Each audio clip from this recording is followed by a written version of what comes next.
Welcome on into the Dyna 5. My name's Chris Wilcox, and this is Noah Yoder. Noah, thank you for joining me today.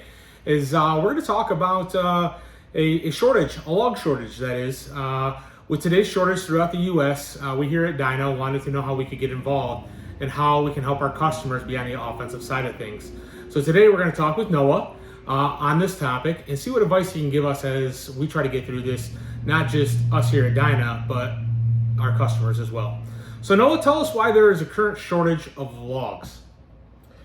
That's a really good question, Chris. I've had the same challenge in getting logs for my woodlot, and I've been talking with various different foresters and loggers, and the main reason that we're struggling with this in Michigan is because the pulp mills are buying a large quantity of pulp logs, and in the past, they used to not use oak logs for pulp, for OSB, but today they're desperate enough for firewood. They're starting to use some oak logs as well. That's a big change.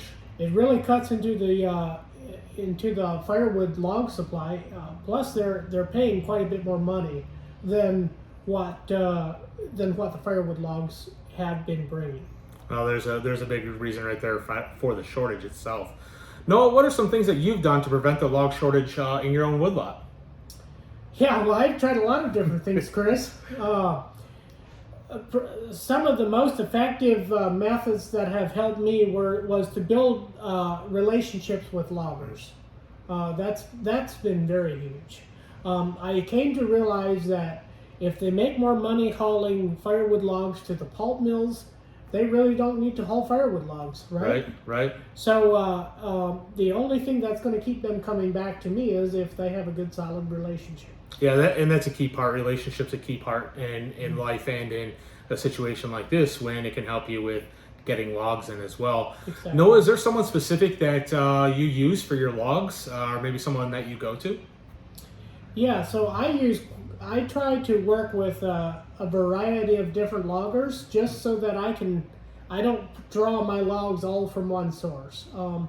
Having relationships with multiple different loggers has been a huge asset to me. Well, that's real big. As they always say, don't put all your eggs in one basket. Essentially kind of the same thing that you're saying here as well. Noah, what's the best advice that you can give to our current customers as they try to manage this log shortage and, not just the current, but future customers as well? Yes, so to elaborate on the relationships a little bit more, that has been the biggest thing for me. Asking questions, finding out what their challenges are, what their difficulties are, how I might be able to bring value to them. They've told me that if I would be able to take a couple loads at a moment's notice, especially when they have a rainy day that they aren't able to haul logs out of the woods, bring logs from their yard, they've told me that would bring value, which I'd be more than happy to accommodate. Also, I'm finding out that there's a lot of 30-40 inch diameter logs out there. The Dyna processor takes a maximum of a 20-inch log, Yes. 22 inches. So I've been experimenting with a cone splitter, trying to split some of those large logs down, seeing if there are ways to utilize the excess of large diameter logs. But yes, staying tuned in with your loggers. Don't beat them up on the price of logs. I realize they can do without you.